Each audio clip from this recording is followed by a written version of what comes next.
Welcome everyone to writing the first draft of your memoir. I'm so excited about this workshop. I love doing workshops on memoir. Some of you may have done a workshop with me before on memoir. And so some of this you might be like, oh yeah, I remember that you have told me this before, Lauren, or you sort of repeated this a lot. Some of the stuff we're going to be working with today, it is very basic, but I like to remind people of it again and again and again, because I see so many memoir writers, even people who have already written a first memoir and they're on the second or third, really get tangled up with this stuff. So a lot of the stuff that we're going to learn about today, it's concepts and topics that I really want you to revisit again and again. Maybe you revisit the recording of this, maybe you're taking notes and you're writing down key points, and I'll give you kind of a signal like, hey, this is something you should write down, because really, even though we know it and we grasp it in the moment, we're like, oh yeah, okay, I won't do that, or I will do that. When we get in the thick of it with the process of writing our memoir, we tend to forget. So everything that we're going to talk about today, if you are getting kind of bungled up with this stuff, you're not the only one. I have worked with hundreds and hundreds of writers who get tangled up in these very same things. So please don't feel badly about it, but it's just like, remind yourself over and over again, okay, this is happening again. It's not a big deal, but I'm going to shift out of it. So everything we're going to cover today is about the first draft of your memoir. And the number one thing to know is that most writers get ahead of themselves with the first draft. That's what all this stuff comes down to. We get ahead of ourselves. We put the cart before the horse. So today we're going to talk about all the stages and what belongs in the first draft stage and what doesn't.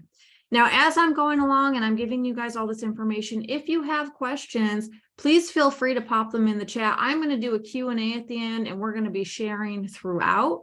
But if you're like, I just have a burning question right now I really want to answer, please feel free to throw it in the chat. I'll address it. So let's start with, what is the first draft stage? Because that sounds like a simple question. A lot of people get really mixed up there. What is the first draft stage of my memoir? The first draft stage is happening when you do not yet have a reasonably complete beginning, middle, and end. This is important, and end. I work with a lot of memoir writers who are almost there with the first draft stage. They've got the beginning, they've got the middle, they don't yet have the end, but they feel like, well, it's complete. I just don't really have this ending part. The end is important. And these things do not need to be polished or refined. Notice I said reasonably complete. There can still be holes. There can still be confusion. It can still be really messy. But you should have something where you're like, loosely, that's a beginning. Loosely, that's a middle. And loosely, that's an end. It's reasonably complete. The structure of the book is still undecided. This is also a very important point. A lot of memoir writers feel like the structure should be decided as they're writing the first draft. The first draft stage is happening when the structure is still undecided. So you might have a lot of really messy pieces. You might have a lot of fragments that you're not even sure if they are pieces. You're like, I don't even know if that's an actual scene or the beginning of a scene, or if that's just a note to myself. These are just sort of like fragments. Some of them are long, some of them are short. They don't seem to match in tone. That's all okay. The structure is still undecided. We are still in the first draft stage when you are still actively writing new material. You are still writing new material that has not existed before. So you're not going over a beginning that you wrote 6 months ago or a year ago, and you're editing it and you're revising it to be a better beginning. You're writing material that's never been seen before by you or by anyone. And lastly, this is an important one that a lot of people don't really think about. You're still living out the events you're writing about. That tends to be a really sticky point for memoir writers. A lot of memoir writers are actually still in the story. They're in the later stages of the story. The big event that came crashing into their life, that influenced everything and that changed everything, that has happened. but they're still living out the aftermath, and they're still living out events that are actually going to end up in the book. That's very common for memoir writers to say, I just don't know why I can't seem to finish this, or I just don't understand why I can't seem to wrap this up. And it turns out because they are still living the story, and whatever is supposed to happen that they're supposed to write about has not yet happened. So those are the signs that you are still in the first draft stage. What belongs in the first draft stage? Writing new material. That's the big one. Like I said, you're actively writing new material. That belongs in the first draft stage. Research and review of memories. So you are either, maybe your dad is an important part of the book and you're still looking up his family tree, you're still researching his life, or you're interviewing people who knew him or something like that. Or, maybe you grew up in an orphanage and you're researching that orphanage and what happened there in the 1970s when you were there. Whatever it is, you're still doing research and you're still doing a review of your own memories. You're still looking through old photographs. You're still looking through old journals. You're still trying to gather information that is going to go into this story. That is really the only two things that belong in the first draft stage. You're writing new material and you're doing a research review of memories. That's it. It's really simple. It sounds really simple as I'm saying it. You might be like, okay, well, that's easy. Like, workshop over. I got it. If it were that simple, I would not have as many clients as I do that will sit with me and say, I don't know what's going on. I'm so stuck. I'm blocked. This book is never going to get written. It's because we try to bring all this other stuff in the first draft stage that doesn't really belong there. So we're going to cover what does not belong in the first draft stage right now. What does not belong in the first draft stage? Editing and revising. Editing and revising can be the same thing and also different things. So editing is usually more really looking at the logistics, right? Like grammar, typos, sentence structure, right? Revising tends to almost be like rewriting things. So you might be like, well, I wrote like these 10 pages about, my dad yelling at me at a baseball game, and I see what I was going for, but now I have a clearer picture and I need to rewrite those 10 pages. I need to actually just redo them. So editing is more like going in and tinkering with those 10 pages. And revising is like, I'm going to do a complete overhaul. I'm rewriting the pages. So they're kind of the same thing and they're kind of not. But whatever one you fall into, editing or revising, they're making changes. They're going over first draft material and making changes with an eye for improvement. That does not belong in the first draft stage. That belongs in the later stages of editing and revisions.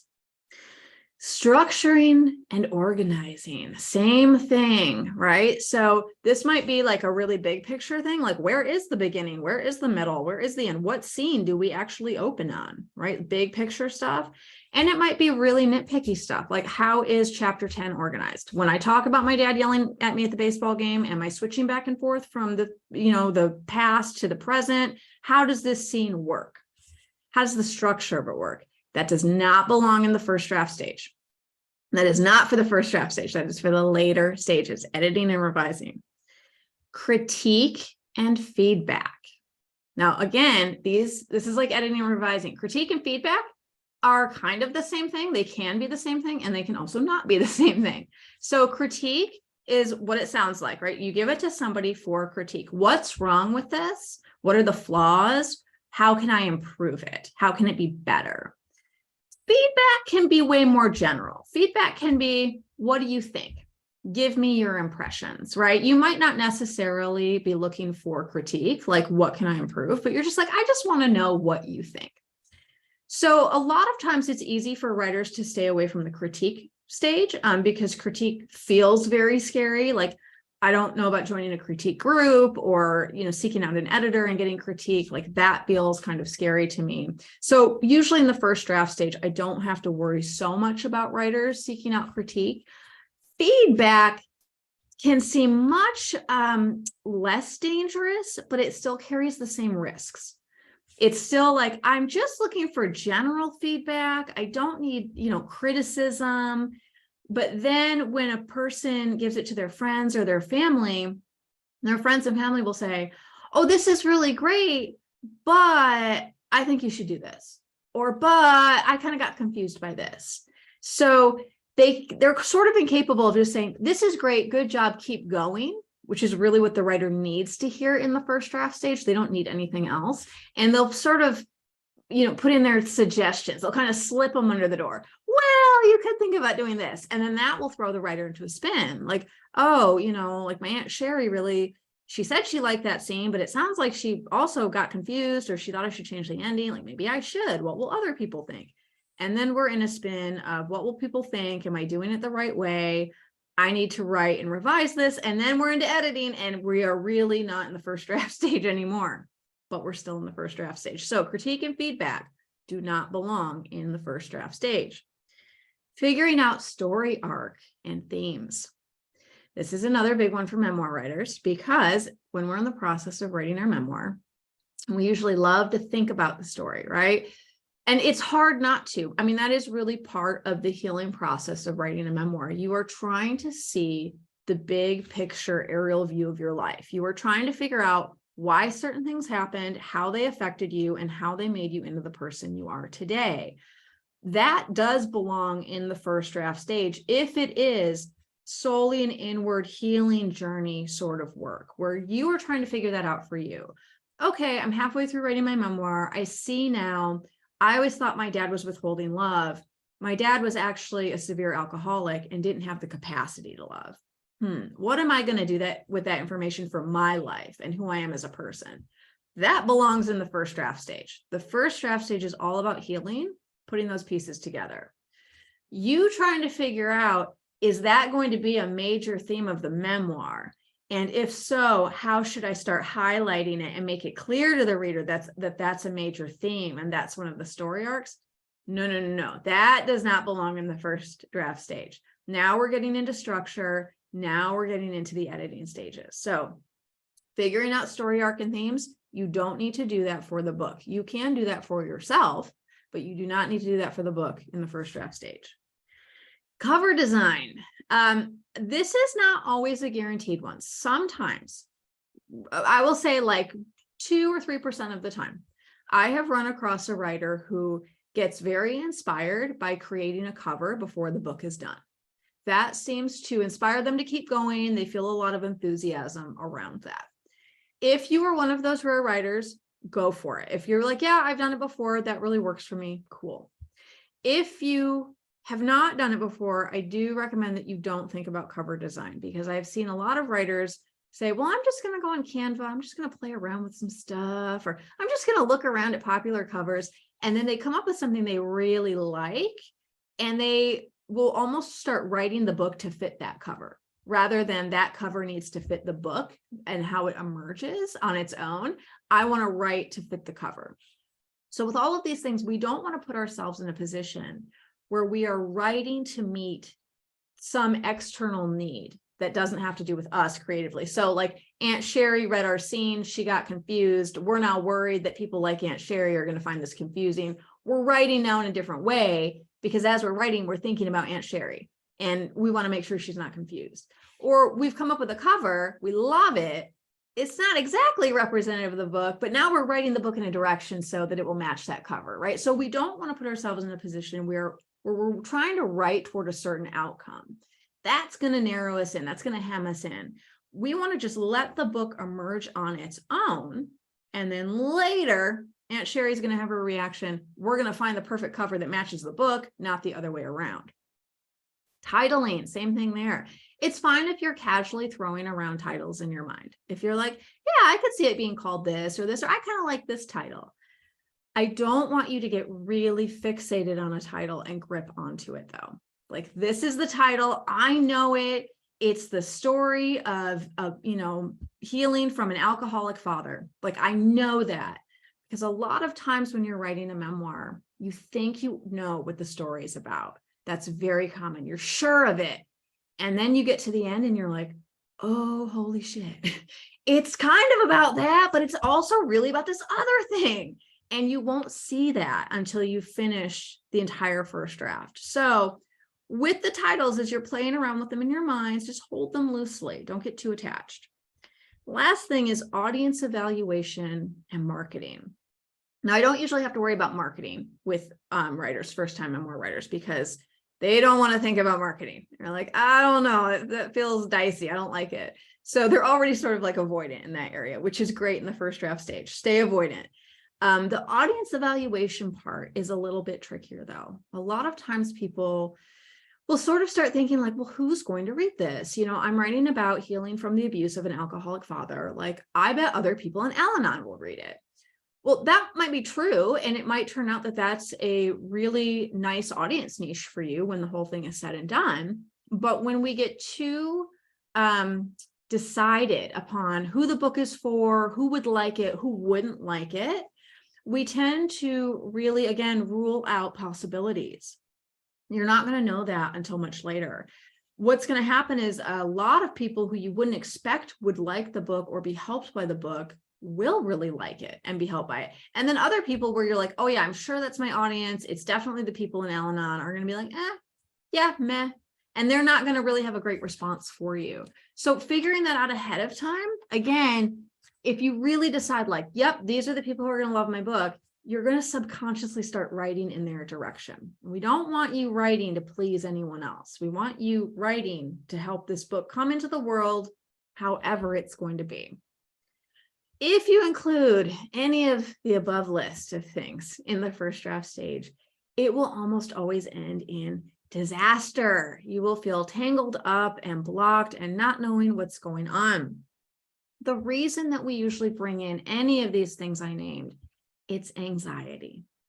So I want you to write that down. My biggest enemy is anxiety. And you might be like, well, I already know that. I'm a very anxious person. That's not news to me. But while you're writing a memoir, your biggest enemy will be anxiety. You will not usually know that anxiety is in the room with you. You will think it's one of those other things. Well, I just need to edit it. It's so messy. I just need to figure out who the book is for and who's going to read it, because I should be doing that anyway, right? I should be thinking about those things. It will feel like you're trying to be prepared, or you're trying to plan, or you just really need to know what direction you're going in. So the more control you can bring in, that will be better. Really, this is anxiety masquerading as all of these things. What's happening is you're very scared and you feel like you're losing control.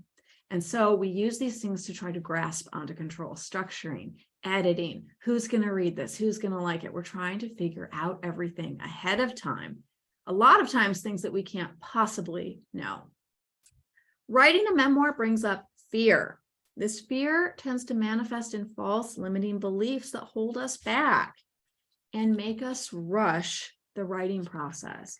All of the things I named on that list, those things are going to push you to rush the writing process. Now, I'd like to say here too, if you are an intuitive person, if you're an introvert and you're intuitive and you're highly sensitive, maybe you identify as an empath, chances are your creative process, it's going to be a much slower creative process than the average person. That is okay. There is nothing you can do to speed it up. There is nothing you can do. There's nothing that you should do to speed it up. You should not speed it up. This is your normal pace. Intuitive people tend to work more slowly with creative projects. With a first-time memoir, it is not uncommon for it to take between 2 to 5 years to finish the first draft. So if you're at the 2-year mark or 3, 4, 5-year mark, or even beyond, and you've been beating yourself up, you can let that go right now. You're not doing anything wrong. You are not too slow. I hear this all the time from intuitive people who are writers. I'm too slow. This is the way you work. This is your pace. There's nothing to be done. You cannot speed it up. So that's okay. So we're just going to work with that. We're going to accept that. A lot of times when we can accept, okay, I just work more slowly than the average person. I'm intuitive. That's okay. Intuitive people work more slowly. A lot of the anxiety will fall away, and this constant need we're having to force and push ahead. Like, I need to edit right now. I need to figure this out. I need to come up with the cover and the title. What are the story arcs going to be? The themes, that's us trying to work faster. So we want to be really aware when we're rushing. When you're rushing, you will feel panicky. You will feel worried about the book. That's the main thing. You won't feel good about it. You will feel like maybe you're obsessing about it, or you're really stuck. And it's like in your mind, there's almost like this door that you're just trying to force open and it's not opening, and like you're banging your head against it. You will have a lot of worries that you're wasting time. This is a big one that comes up. I'm wasting time. I have to speed up. I'm wasting time. I'm being inefficient.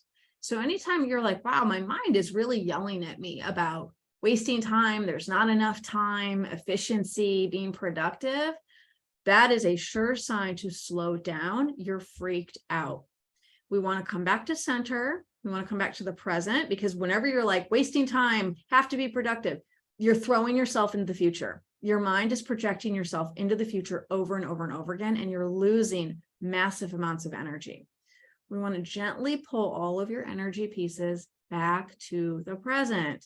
If you are getting 3 pages done a week, you are getting 3 pages done a week, and that is a victory. And we are not going to think beyond that.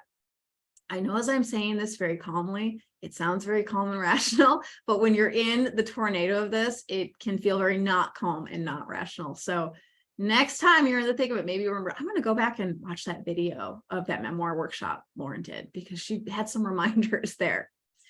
So we're going to go over the common false limiting beliefs around memoir writing that come up with anxiety. When your anxiety gets triggered, these are the beliefs that get triggered in your mind. Number 1, I hear this so often. If I don't figure out structure as I go, I'll end up with a big mess at the end. I hear that all the time. I have to structure this, Lauren. There's no other way, or I'm going to end up with a big mess. The truth is, there is no way to avoid the mess. None. There is nothing you can do. There is literally no thing you can do to end up with a neat and tidy first draft. Neat and tidy first drafts don't exist. There are neat and tidy first chapters. There are neat and tidy first opening paragraphs. And then usually the writer gets stuck there forever and cannot write the rest of the book. So really let go of that need to have this perfect first chapter before you've written the rest of the book that you're going to edit and clean up as you go, because that will be more efficient. We're going to let go of that right now. In fact, I always suggest people don't even say chapter 1, chapter 2. Don't even divide it into sections, because a lot of times when we say chapter 1, there's a lot of pressure there. Then we're thinking, oh, well, it has to be really good. I mean, you know, you're supposed to think about the customer in the bookstore, and they go by the display table and they start reading chapter 1. It's got to hook them in. It's got to be compelling. That's fine to think about when you are on revision 12 to 15, right? When you have been revised this, you're like, this is done. I'm so sick of it. I can't look at it one more time or I'm going to puke. I know every word in that manuscript. That's when we can think about, how is that very first line doing? Not in the first draft stage. That's why I say, don't even put chapter 1. Don't put chapter 2. No chapter headings until we get into editing. Right now, it's a bunch of pieces. We don't know where the pieces are going to go. We don't know what the opening paragraph is going to be. We don't know what our first line is going to be. It's a lot of don't know, as you can. And for those of you who have control issues, as I'm saying, don't know, you might be like, oh, I'm getting triggered right now. Like, I feel this anxiety coming up. This is really good, because this indicates where you have sensitivity around the process. Anything I'm saying today, if you're like, oh yeah, I'm feeling anxious as she's talking about that, make a note of that. Oh, I'm having sensitivity around these points. I'm having sensitivity around these areas. So if you try to structure too soon, if you're trying to structure as you go, you will block yourself. And what will happen is you'll actually add delay. You will add way more time onto the process than you ever thought possible, because you are trying to rush through it. Number 2, false limiting belief. If I don't plan enough and I just let myself write the pieces as they come to me, I'll write myself into a maze of nonsense that won't make sense to anyone. I hear this one a lot too. People are convinced, they're like, if I just let myself write what I want, it's not even going to sound like English. Like, it's not even going to sound like a human language. It's just going to be nonsense. No one's going to understand it. Okay, so the truth about this, you cannot control the process. You cannot control the process. At no point during the first draft writing stage will you be in control of what is happening. The story will emerge on its own. It really will. I have a lot of clients who have worked with me for years. And in the first year or two, they were like, Lauren, I know you're saying this story is going to emerge on its own, and I just don't believe you. I really like you and I really want to believe you, but I just don't. And then the next year, year 2 or 3, they're like, wait a minute, something's coming to the surface. Something's emerging here. I'm seeing it. I'm seeing a pattern. I'm seeing a picture. I guarantee you, if you keep showing up, if you do not give up on your memoir, you keep showing up, you keep working with it, you are patient, and you work to the best of your ability. You're as honest as you can be. You let the work come out of you. The story will emerge on its own. It really will, guaranteed. I've never seen a case where it doesn't. It just needs time. And almost all of the time, it needs way more time than you would think. Most memoir writers think, I should be able to do this in a year. I see that a lot too.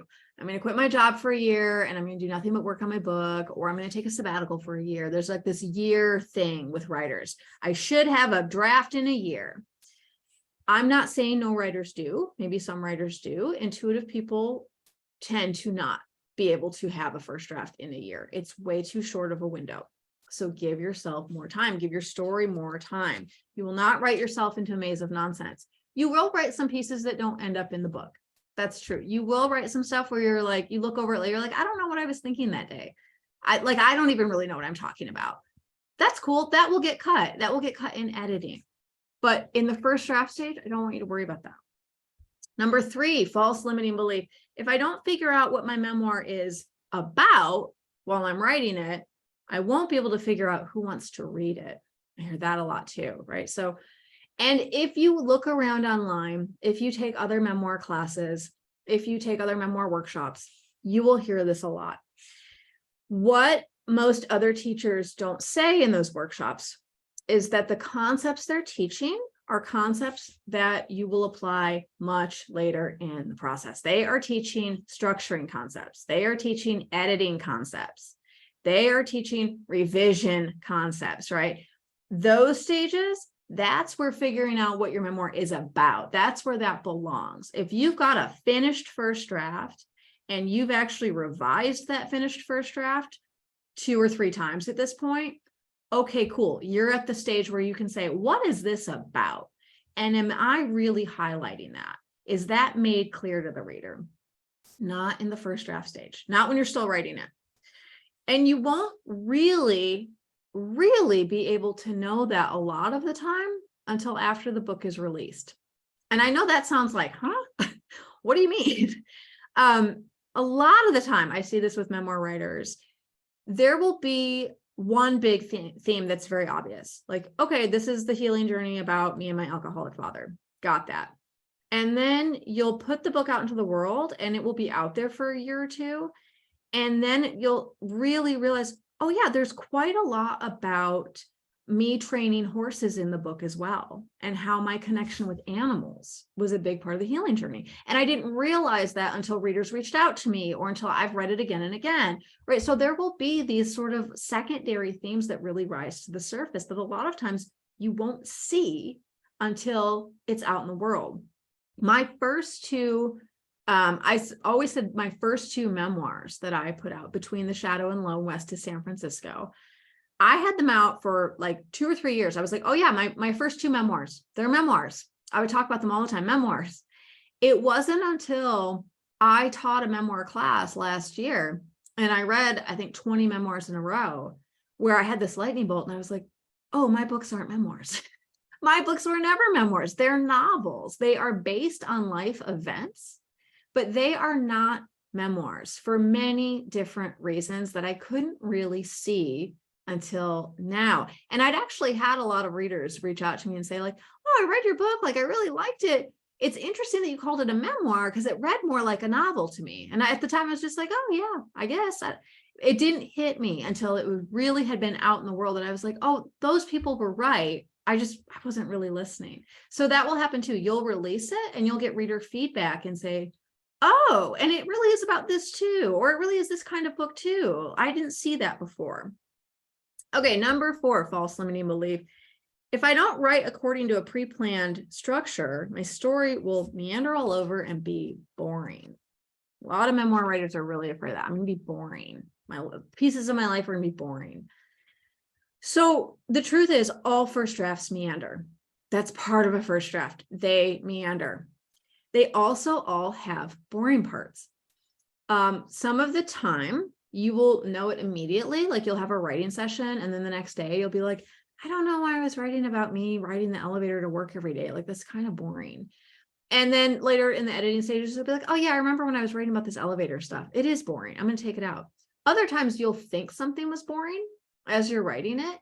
And then later, when you're in the revision stages, you'll be like, oh, actually, that's not boring. Like, that's pretty interesting, or that really shows something else that's important about the story arc. I need to keep that in. So just know that your first draft is going to have boring parts.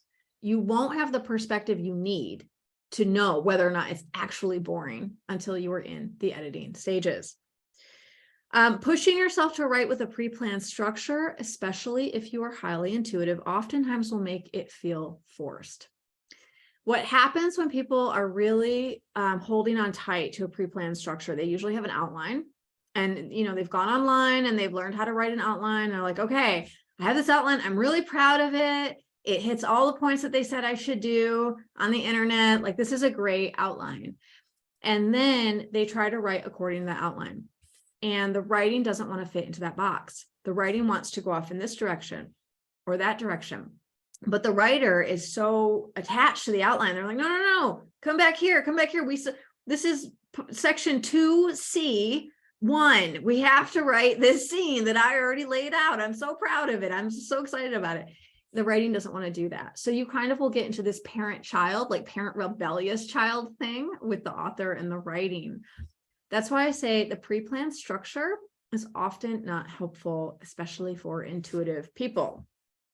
Okay, common limiting false belief number 5. If I don't edit as I go, it's going to drive me crazy looking at the mess.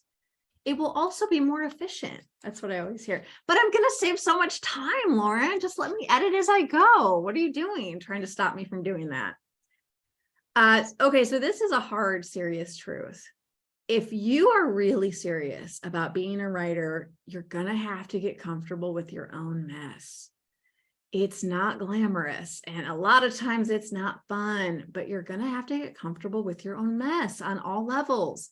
So that means you're going to have to get comfortable actually with your messy writing, with the fact that you use certain words over and over again. For me, in my first drafts, I use the word suddenly constantly. It drives me crazy when I read my first drafts.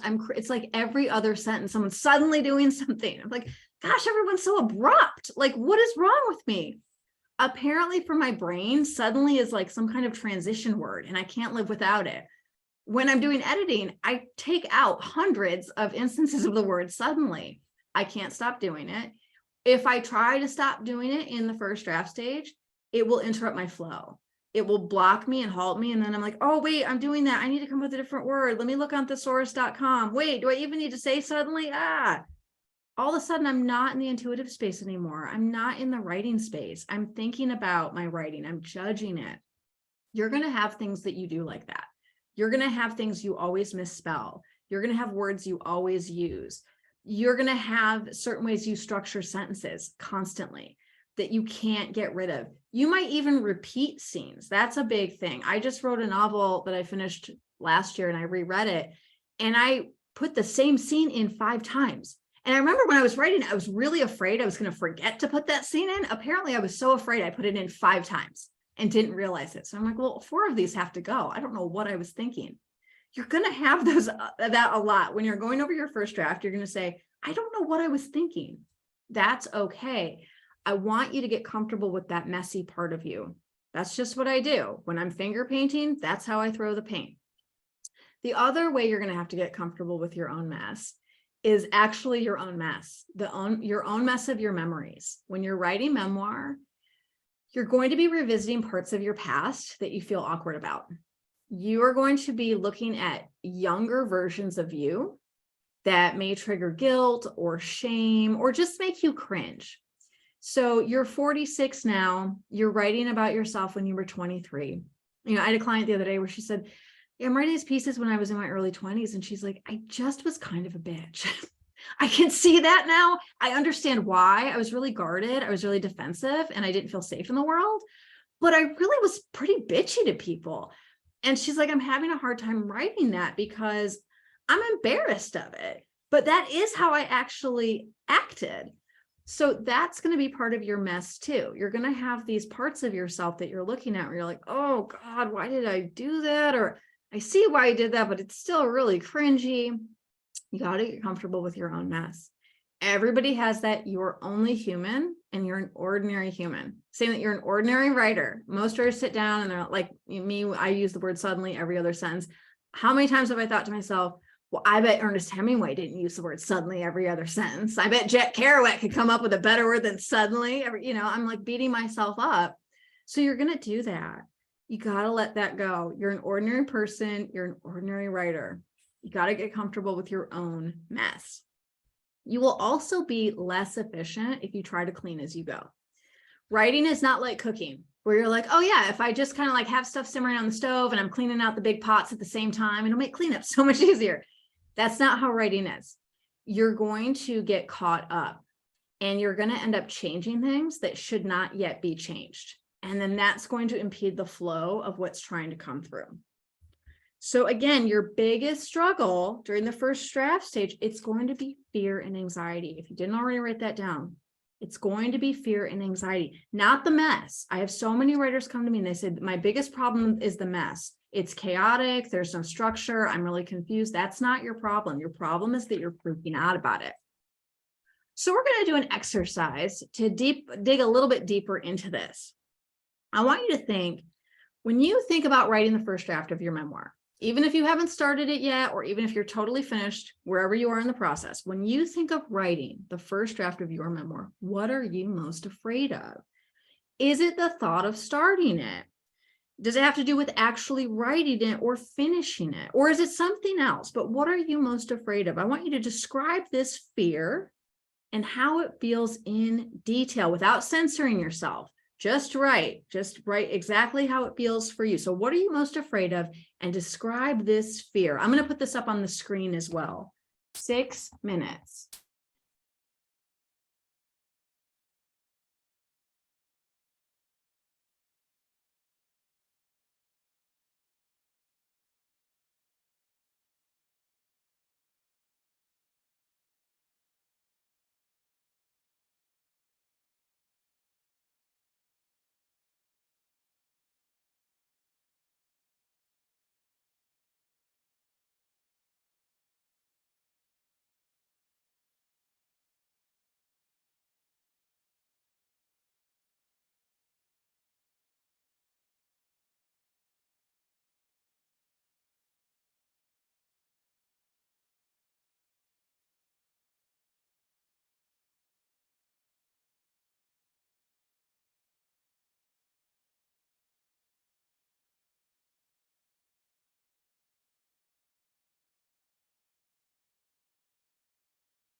Okay, you can come back to the group.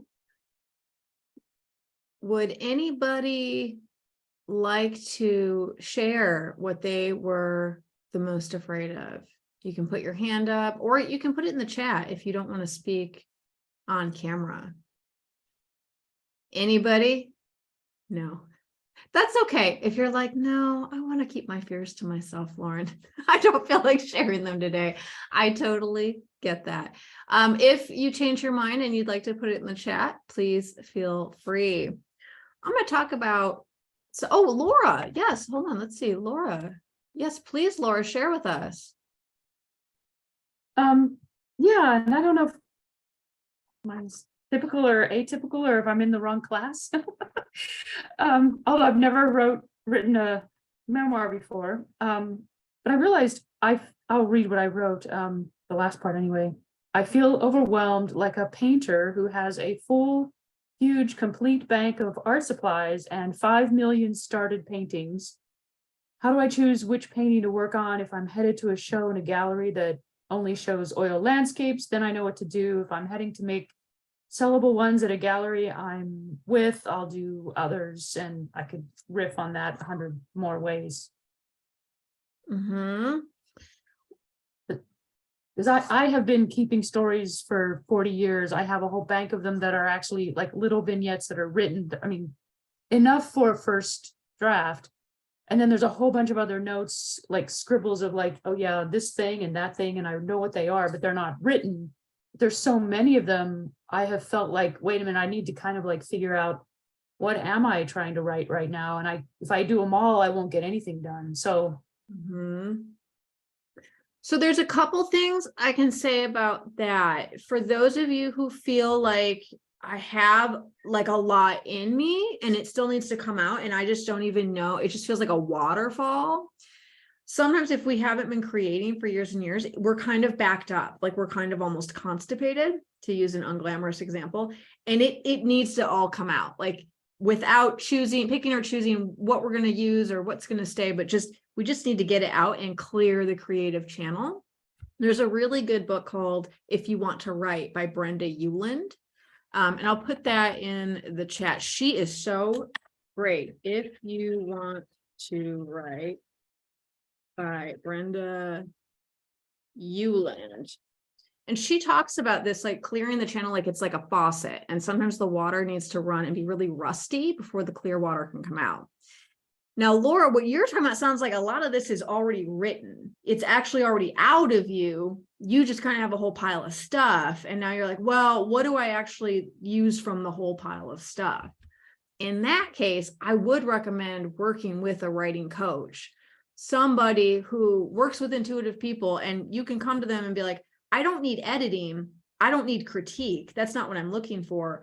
I need someone to help me go through this pile of stuff, or at least somebody I can talk to and use as a sounding board as I'm going through the pile of stuff, and can ask really helpful questions without having an agenda or any sort of preconceived ideas about how I should do it, not be attached to what happens, but just sort of be there. Kind of like you can hire someone to help declutter your house, right? So they come in and it's like, they're not going to judge me for the state of my closet. They're not going to judge me for what's in my storage unit, but they're just going to physically be there and kind of hold my hand as I open up the boxes. And I'm like, well, I don't know, this could go, or I do want to keep this. And they're going to ask helpful questions and they're going to be a support.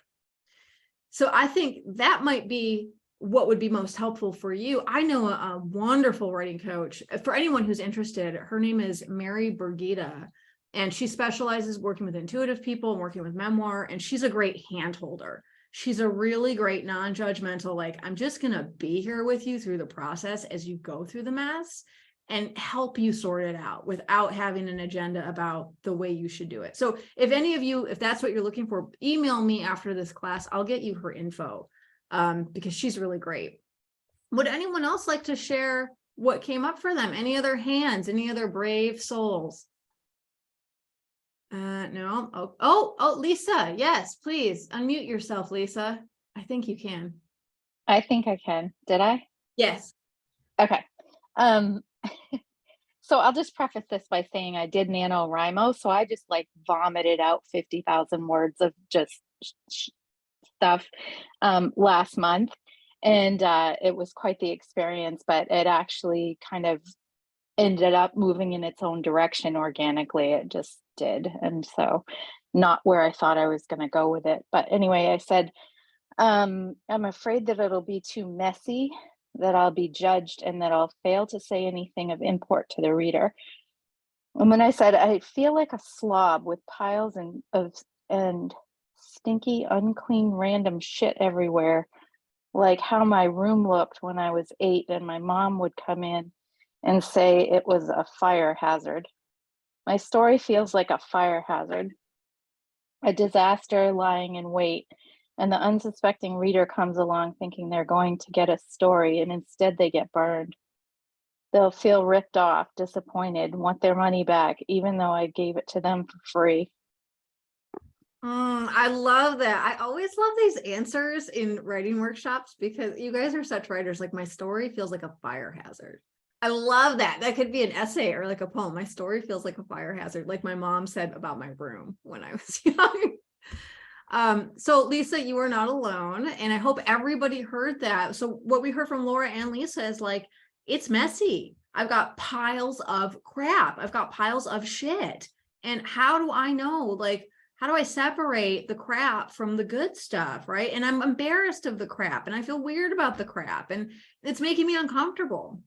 And that's why I said, it's time to get comfortable with your own mess.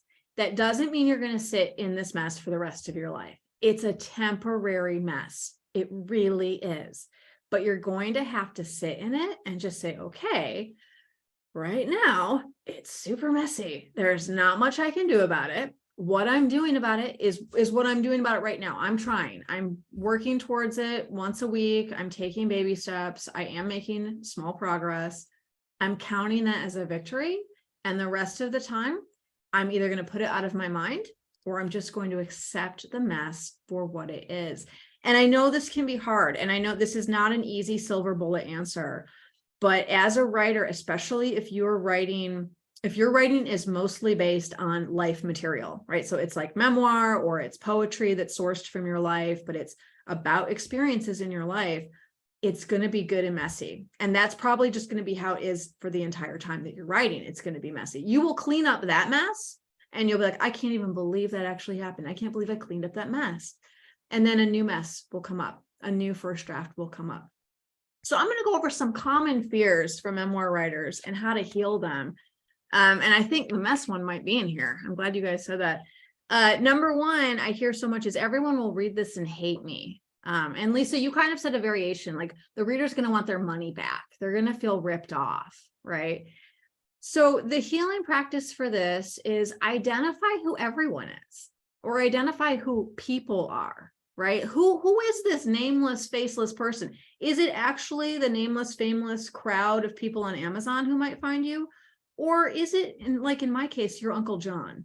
When I really had to like identify who's going to hate me, I was like, oh, it's actually my Uncle John. That is the individual I'm worried about. And I'm just putting this nameless, faceless label on my Uncle John. So who is everyone? Name them, write them down, and write down specifically what will happen if these people hate you. What will actually concretely happen in your life? Will they stop talking to you? Will they end a relationship? Will that be okay? Will that devastate your life? Will they sue you? Like, what actually is it that you think will realistically happen? And what are you afraid of? So this is kind of like being afraid of the basement, and then we turn on the lights. And I'm using that metaphor because I just watched Home Alone last night, where Kevin McAllister's like, yeah, I've always been scared of our basement for years. It smells funny. There's weird stuff down there. I turned on the lights. It's not such a big deal. That's what this is. Everyone will hate me. It's kind of something that's floating around in your mind for years. Everyone will hate me. It will be really bad. And then when you turn on the lights, you're like, oh, I'm actually only worried about 1 or 2 people. Or I can see that I'm just worried about everyone in the world, which is also unrealistic. So we want to write it down, and we want to examine if it's true. Like, we want to do the Byron Katie on it. Is this really true? How do I know it's true? If it is, if you're like, yeah, it's true, my uncle's going to hate me. I know that, it's going to be really bad. He's probably going to end our relationship. Can you make peace with that? What does that mean for you? How do you really feel about that? Number 2 is the opposite. It's a same related fear, but opposite. No one will read my memoir and no one will care. A lot of times memoir writers will have these two at the same time. Everyone will read this and everyone will hate me, and no one will read it and no one will care, which is really funny because they cancel each other out. The healing practice for no one will read my memoir, no one will care, is ask these questions. Do I plan on making my book easily available? That usually means, do I plan on publishing this, right? If I plan on independently publishing, do I plan on putting it on Amazon? I have a lot of clients who tell me, no one will read my book, no one will care. I already know that. And I say, well, are you going to publish it? Are you going to use mass retailers, Amazon? And they say, no, I'm just going to sell it on my website. I'm going to just print 50 copies. I'm going to sell it on my website and I'm not doing any marketing. So they're that's like a self-fulfilling prophecy, right? No one's going to read this. No one's going to care. And I've already decided I'm not going to make it easily accessible to anyone. So when it does happen, I can say, oh, I was right. No one read it. No one cared. So ask yourself, do I really plan on making my book accessible to people and available? Am I going to make it so people can buy it? Do I plan on helping people find my book? Do I plan on advertising it all or doing any marketing, right? Am I open to talking about my book with potential readers? So all of these are marketing questions. And this is very important because a lot of times the human brain does this really weird thing when you release creative work into the world. You make something, you create something, you put it on the internet. Rationally, you understand in your brain, you understand that the internet is chock full of a bazillion different things. You understand that it's a very busy place. It's very hard for people to see you or find you if you are not actively helping that process along. However, people will still put something out on the internet, not do anything with it. It's in a hidden corner. No one knows it's there. And then when nothing happens with it, your brain feels rejected. You're like, well, everybody saw it and they just didn't like it. Everyone saw it and evaluated. They decided not to buy it because they thought it looked stupid, which is completely absurd because actually nobody saw it because it's the internet and there's tons and tons of stuff on the internet and you have to help things along. So it's really helpful to ask these kinds of questions. Like, am I willing to help this book be found? If I'm really worried that no one's going to read it, no one's going to care, am I willing to put in some effort for it to be found? A last question about that is, am I open to using my real name? It's totally okay if you're not. If you're like, no, I'm not. I only want to do a pen name. I want to remain anonymous. That's fine. But that's a really good thing to consider before you start thinking about publishing. Number 3, common fear. I will be judged for the things I've done in my past. So if you are writing a memoir that has sensitive events in it, or you are a totally different person than you were back then, that's how I felt. My book is all about being an alcoholic. I did some really horrible things. I'm not that person anymore. It's like I'm 2 different people. So that was something I had a lot of fears about. Like, are people going to read this and think that's how I am now? That's how I am today. That's a very real fear. The healing practice, though, we want to be truthful with ourselves. Are you still judging yourself for the things you've done in your past? That's what happened to me when I really looked at that. I was still judging myself for being that person. I was still judging myself for making poor choices. So a lot of times when we're worried that other people are going to judge us, we are judging ourselves. So we're going to do an exercise to look a little bit more closely at this. I want you to think about, even if you haven't started writing your memoir yet, think about some of the more awkward or controversial or sensitive events that you think you want to include in your memoir, or that you're already writing about, wherever you are in the process. Be radically honest with yourself. Are you still judging yourself in any way for your role in these events? Even if you were like a 5-year-old child and you were a victim of abuse and you're like, rationally, I know I had no fault in that. Like, I was a complete victim. A lot of times subconsciously, we might still be like, but I am still blaming myself, or I am still judging myself, even as a 5-year-old child. So be very careful about that. Really ask yourself, are you still judging yourself? Why or why not? And if so, are you ready to release the judgment? So think about what you want to write about. Are you still judging yourself for those events? Why or why not? And are you ready to release the judgment? I'm going to put this up on the screen. We'll do 6 minutes.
Okay, you can come back online.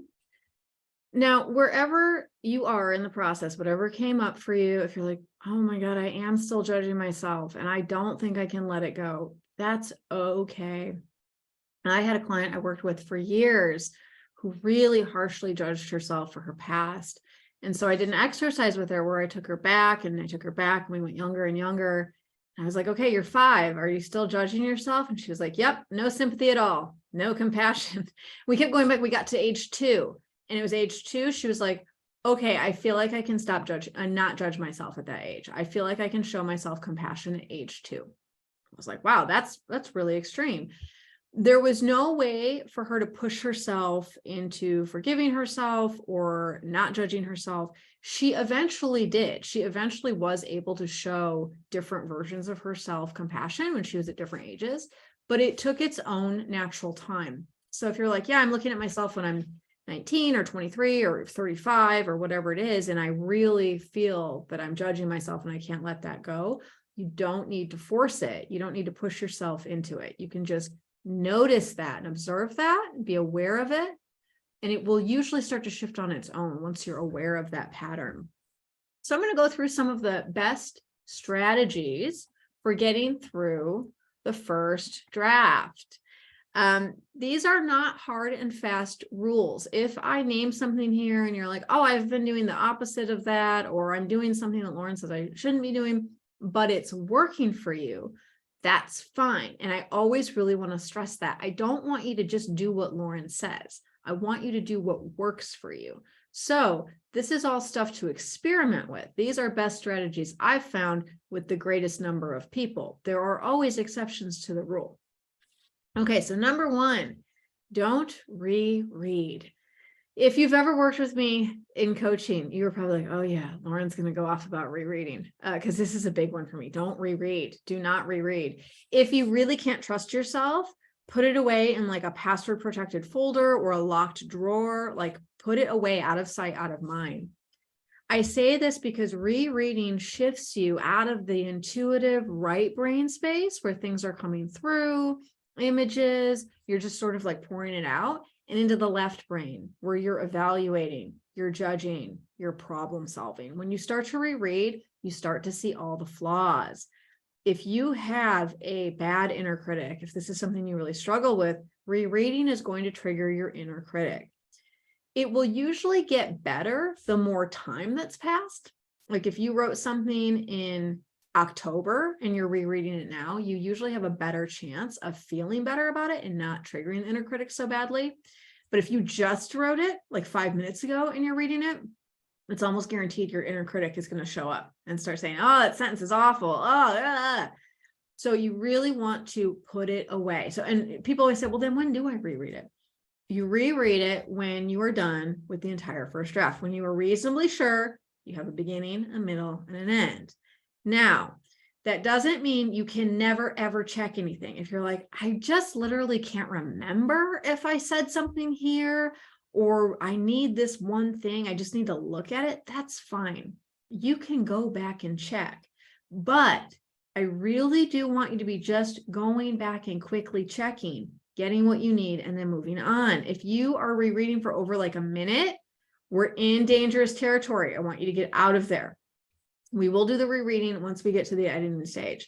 I also say this because the more you reread, the less perspective you're going to have on your writing. So if you read something 50 times, by the 50th time, you're going to be like, I can't even see straight anymore. I can't even tell if this is good or bad. I don't know. When you get into the editing stages, you really are going to do revision after revision after revision. And when you're almost really totally done with the book, you're ready to publish it or send it out to be queried for agents, you are going to be so sick of it. You will have lost perspective on it. You will know every word and you'll be like, I cannot read it one more time or I'm going to throw up.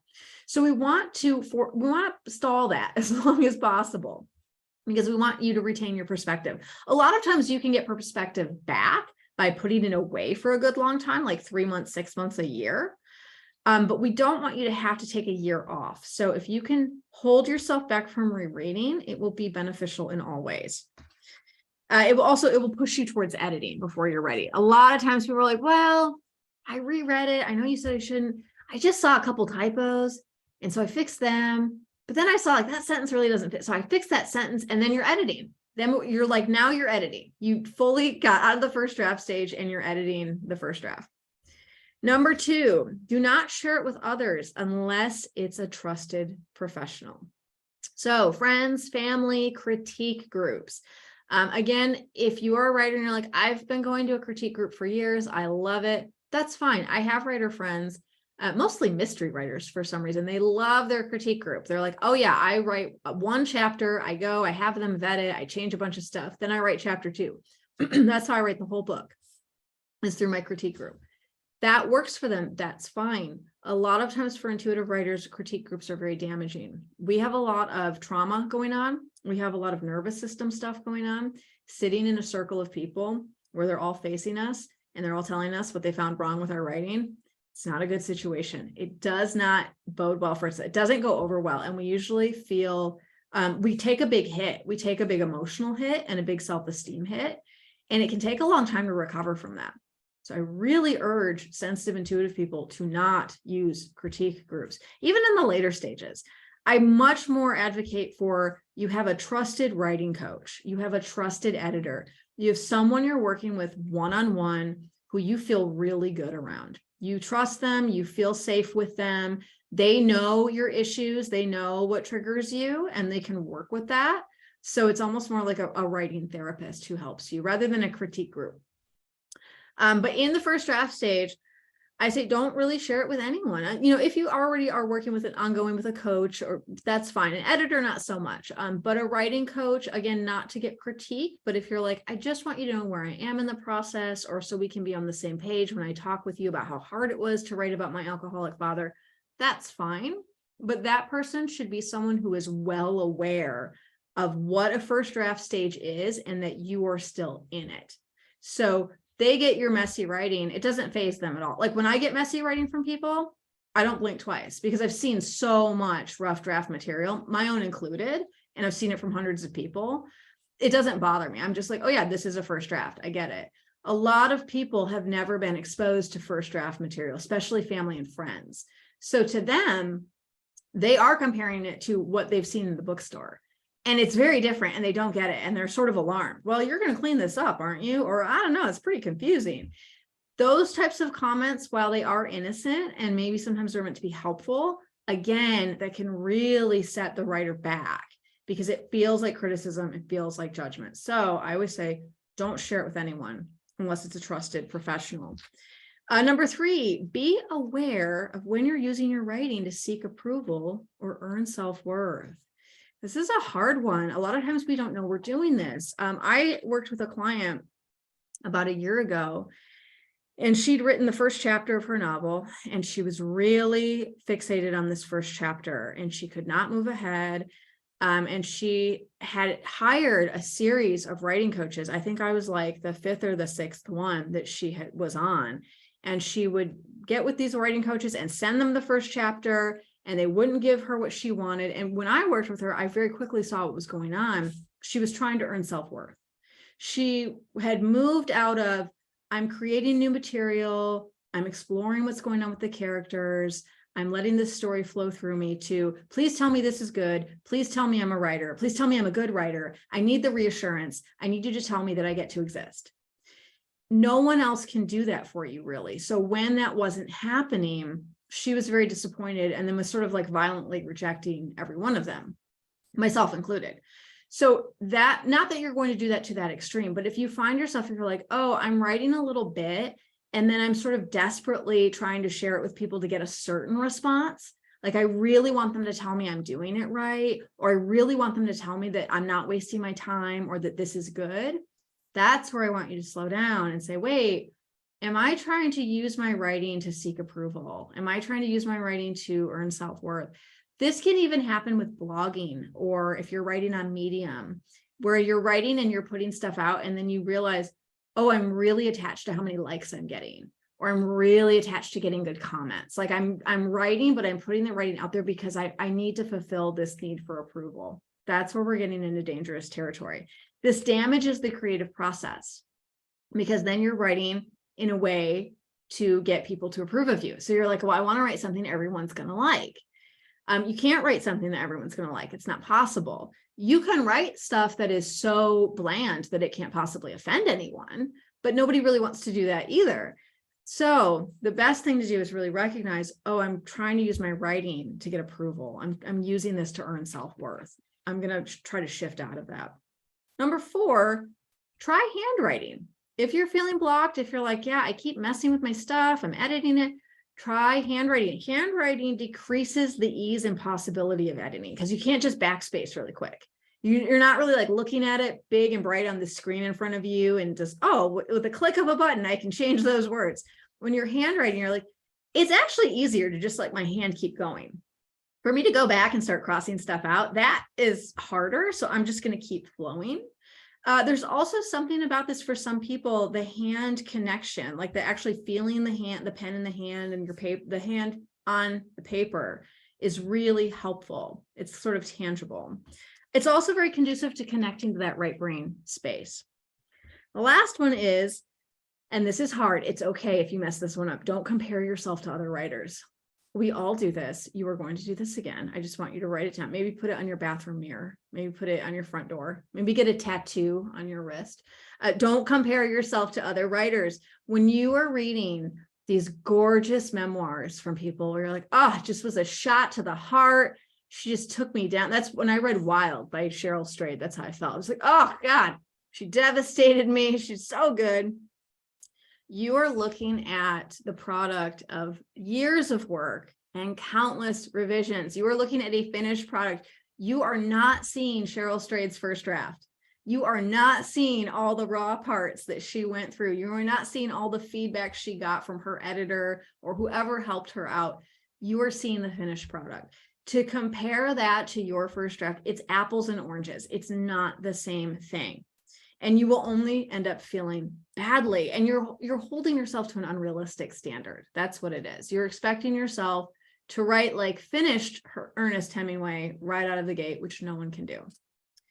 Okay, so we're going to do an exercise to help with all of this stuff. We're going to start with a visualization, and then we're going to do a writing exercise. So before we get into this visualization, I'd like you to draw a circle on the paper in front of you. It can be any size. It doesn't have to be a perfect circle. Just draw a circle.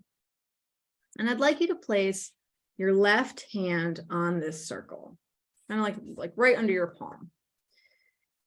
As you're placing your left hand on this circle, I'd like you to close your eyes. We're going to start by taking a deep, gentle, cleansing breath.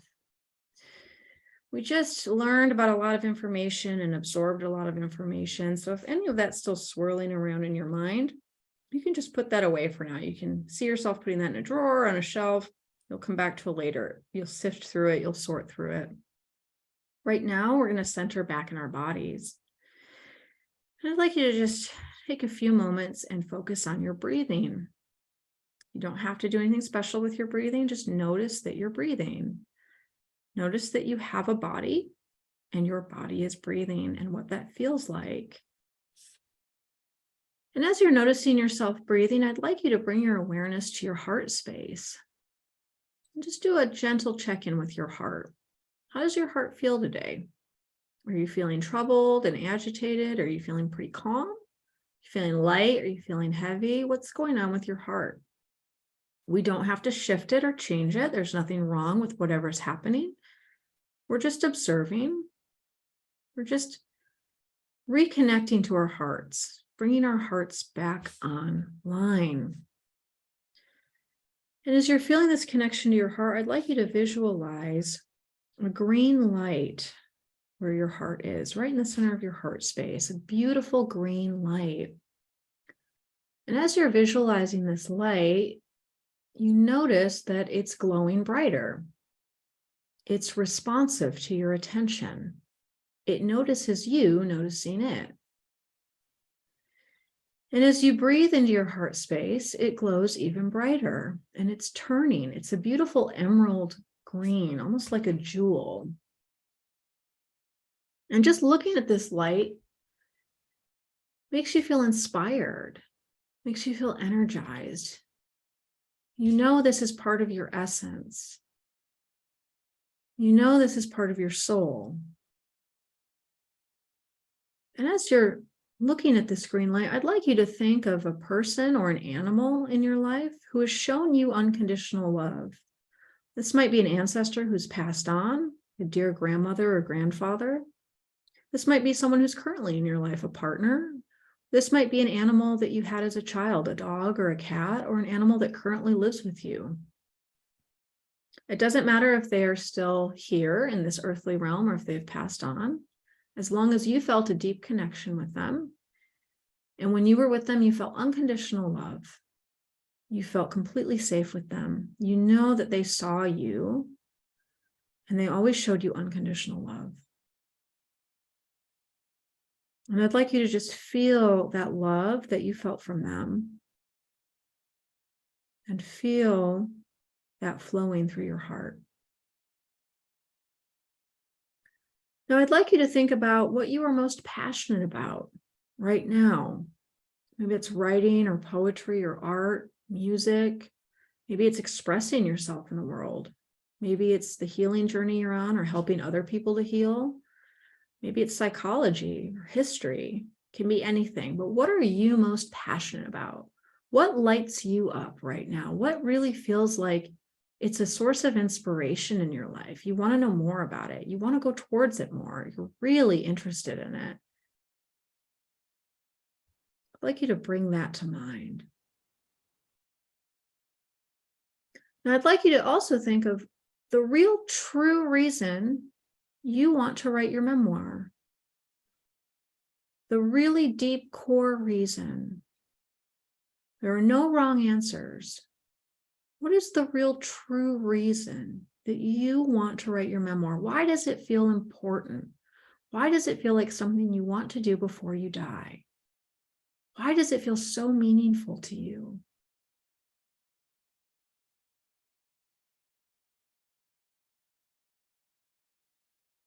Now, I'd like you to take all of that energy you just called up, all of that unconditional love from whoever loved you so much, what you're passionate about, why you want to write your memoir. I want you to bring all of that energy and send all of that love and that high vibration energy through your hand into the circle. I want you to feel it flowing down from your heart, through your arm, through your hand, into the circle. You are charging up this circle. And as you're charging it up, this is the protective circle that will guard and support your memoir as you write it. I want you to know that, really feel that. This is the protective circle that will guard and support your memoir as you write it. We use the circle on paper as a symbol here that represents an energetic truth in the higher realms. I'd like you to feel that. This is a symbol with power. And as you're feeling that, I'd like you to say to yourself, I encircle my creative process with love and light. I encircle my creative process with love and light. I encircle my memoir project with loving protection. I encircle my memoir project with loving protection.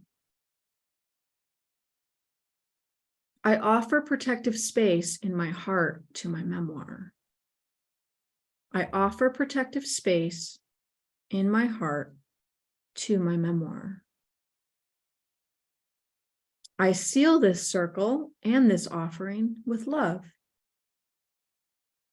I seal this circle and this offering with love. Now, I'd like you to ask for guidance and next steps. You can just say, what are my next steps? You can say this to yourself. What are my next steps? What do I need to do? What do I need to know? What are my next steps? What do I need to do? What do I need to know? Okay, you can open your eyes. I'd like you to write down any information you receive. What do I need to do? What do I need to know? What are my next steps? Write down anything that comes through you without judging or censoring it. I'll put this up on the screen as well. 5 minutes.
Okay, you can come back online.